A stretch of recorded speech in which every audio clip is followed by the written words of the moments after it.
우리 전기차 배터리 소재를 중심으로 제2의 요소수 사태가 임박했다는 불안감이 커지고 있습니다. 중국산 배터리의 공습도 본격화하고 있는데 국내 배터리 3사 앞으로 괜찮은 건지 짚어보겠습니다. 산업부 신재근 기자 나와 있습니다. 신 기자, 이 요소수 사태 좀 진정이 됐습니까 이제? 네, 일단은 잠잠해지긴 했지만 그래도 요소수 사태는 아직 진행 중이다 이렇게 얘기를 할 수 있겠습니다. 네. 이유는 요소수를 만들 때 필요한 원료인 요소 수입량이 예년과 비교했을 때 한참 모자라기 때문인데요. 잠시 그래프를 하나 보시도록 하겠습니다. 11월 요소 수입량은 이 4만 톤이 조금 안 되는 상황인데 지난해 같은 기간과 비교했을 때는 40% 넘게 부족합니다. 네. 중국에 대한 수입 의존도가 90%를 넘는다는 지적에 대해 수입 다변화도 현재 하고 있는데요. 이를 위해 정부와 민간은 요소 다변화 추진 협의회라는 걸 만들고 인도네시아와 베트남 등지에서 요소를 들여오는 방안을 추진하고 있습니다. 요소를 대체할 수 있는 물질 개발도 하고 있는데요. 카프로는 탄산암모늄 용액을 요소 대체 물질로 개발했습니다. 합성섬유와 플라스틱 등을 만들 때 화학물질 카프로락탐이 사용되는데 이때 생산 공정에서 탄산암모늄 용액이 발생합니다. 이를 요소 대체 물질로 사용하겠다는 겁니다. 최근 있었던 실험에서 탄산암모늄 용액은 산업용 요소수를 대체할 수 있는 효과를 가진 것으로 파악됐습니다. 카프로는 환경부에 긴급 사용 승인 요청을 했고 이 긴급 사용 승인이 떨어지면 즉시 생산에 돌입한다는 계획입니다. 여기에 지금 제2의 요소수 사태가 전기차 배터리 소재 쪽에서 터질 수 있다 이런 우려가 있는 건데 정확히 어떤 상황입니까? 네, 전기차 보급률이 높아질수록 배터리 수요도 늘어날 수밖에 없는데요. 이 배터리의 원재료인 리튬과 코발트, 흑연 등의 가격이 급등하면서 위기를 맞고 있습니다. 특히 원료 대부분을 중국산에 의존하다 보니까 제2의 요소수 사태를 우려하는 목소리가 커지고 있습니다. 임원식 기자의 관련 리포트 먼저 보시겠습니다. 배터리 양극재의 원료인 코발트는 1톤에 6만 9천 달러로 1년 전에 비해 120%가량 올랐습니다. 최근 3년 새 가장 비싼 가격입니다.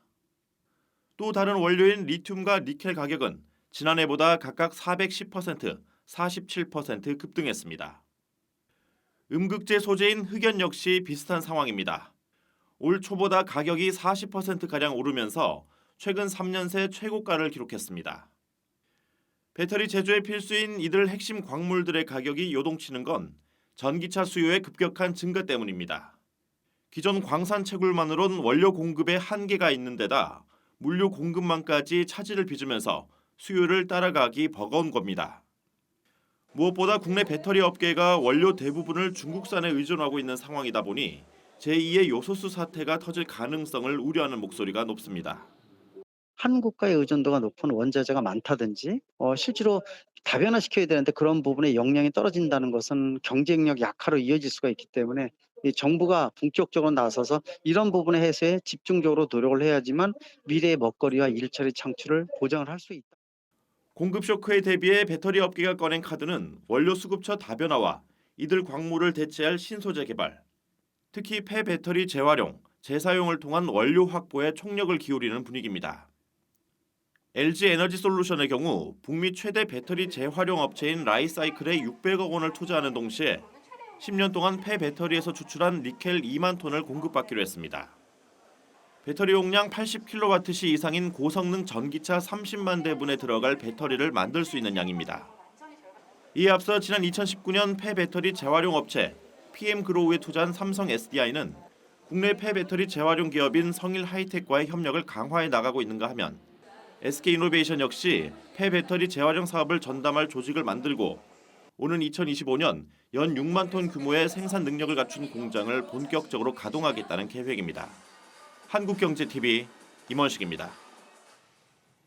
배터리 소재 공급 문제, 우리 정부나 기업에서 현재 대응을 어떻게 해나가고 있습니까? 네, 그래도 요소수와 달리 이 배터리는 업계 차원에서 기민하게 대응을 하고 있습니다. 그렇습니까? 예, 배터리 소재는 국내 업계에서 대체 물질을 개발하는 등 소재 자립에 돌입한 분위기인데요. 예. 요소는 경제성이 안 맞다는 이유로 지난 2011년 국내에서 생산이 중단됐습니다. 그래서 중국에 전적으로 의존할 수밖에 없었는데요. 배터리 소재는 국내 기업들이 자체 생산을 준비를 하고 있습니다. 전기차 배터리 가격에서 배터리 소재가 차지하는 비중이 60%를 넘는 만큼 이에 대한 중요성을 인지하고 있는 건데요. 포스코는 지난 5월 중국 의존도가 절대적이라 할 수 있는 탄산 리튬의 대체 소재, 수산화 리튬 공장을 국내에 착공했습니다. 수산화 리튬은 탄산 리튬이랑 비교했을 때 이 배터리의 성능이 더 뛰어나다고 알려졌는데요. 이르면 2년 뒤부터 이곳에서는 전기차 100만 대에 들어갈 수 있는 수산화 리튬이 생산될 예정입니다. 예. 에코프로비엠은 양극재 내에서 망간 비중을 높이는 하이망간 소재를 개발하고 있습니다. 망간은 니켈이나 리튬과 달리 중국 매장량이 낮고 세계 여러 나라에 풍부하게 있다는 점에서 장점이 있습니다. 가격도 니켈과 비교했을 때 10분의 1 수준으로 알려졌습니다. 업계는 원료인 리튬 공급선 다변화도 하고 있는데요. 포스코는 3년 전에 아르헨티나 염호를 인수를 해서 리튬 시출을 할 예정이고 호주 광산 개발 업체도 지분 투자를 한 상태입니다. 예, 이게 국내 자체 생산 비중을 늘릴 계획으로는 있는데 아마 이제 본격 생산되는 게 대부분 2023년부터이기 때문에 당장 내년이 고비가 되지 않을까 싶습니다. 요즘 그 테슬라도 그렇고 전기차 시장에서 중국산 배터리 쓰는 업체들이 굉장히 빠르게 늘고 있는데 이 그렇습니다. 부분도 지금 배터리 업계한테 고민 아닙니까? 네, 맞습니다. 일단 표를 먼저 하나 보시도록 하겠습니다. 이 올해 1월부터 이 10월까지 전기차용 배터리 점유율인데요. 이 중국의 CATL이 올해 31.2% 점유율로 1위를 기록했고, 예, 우리 업체인 LG 에너지 솔루션은 21.2%로 하락했습니다. 전 세계 점유율인가요? 예, 그렇습니다. 네. 삼성 SDI 같은 경우에는 원래 작년에 6.1%에서 올해는 4.6%로 하락을 했습니다. 중국과 우리 업체 배터리가 취급하는 배터리 소재 종류가 다르기 때문인데요. 예. 중국은 에너지 밀도는 낮지만 가격이 좀 저렴한 이 LFP 배터리를 쓰고 우리는 밀도가 높은 대신에 원재료 가격이 더 비싼 NCM 배터리를 사용합니다. 올해 니켈과 코발트 등 원자재 가격이 급등하면서 배터리 가격 경쟁력이 떨어지면서 중국 업체에 비해서 우리 업체가 좀 불리한 게 사실입니다. 가뜩이나 지금 원자재 공급난이 발목을 잡는데 제품 자체도 재료값이 더 드는 제품을 우리가 만들고 있기 때문에 걱정인 것 같습니다. 일각에서는 이제라도 이제 중국처럼 이 LFP로 갈아타야 되는 게 아니냐 이런 시각들도 있던데 어떤 게 맞습니까? 네, 일단 전문가들은 이 중국이랑 굳이 똑같이 갈 필요가 없다고 주문을 합니다. 네. 예, 중국이 만드는 배터리는 아까 설명해 주셨듯이 에너지 밀도가 낮은 대신에 주행 거리가 짧은 차량에만 들어갈 수 있는데요. 예. 반면 우리가 만드는 배터리는 상대적으로 고부가 제품이라서 주행 거리가 긴 고성능 전기차에 탑재될 수 있습니다.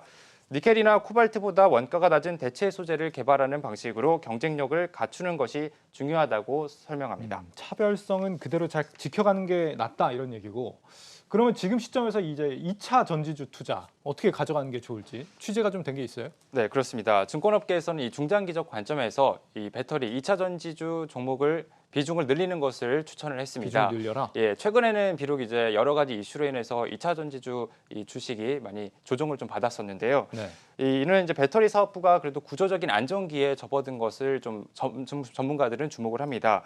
최근 2년간 광물 가격이 큰 폭으로 올랐음에도 배터리 사업부는 가격 상승을 고객사에 전가를 해서 네. 그래도 흑자를 기록했는데요. 내년에도 전기차 배터리 부문 수익성이 늘어날 것이라는 예상이 나옵니다. 삼성 SDI는 내년 자동차용 배터리 매출액이 올해보다 40%, LG 에너지 솔루션은 20% 이상 늘어날 것으로 예상됩니다. 다만 이제 단기적인 관점에서 접근하는 투자자라면 그 미중 무역 분쟁 등 공급망에 영향을 줄 수 있는 사안은 유의할 필요가 있다고 조언합니다. 잠시 전문가 인터뷰 듣도록 하겠습니다.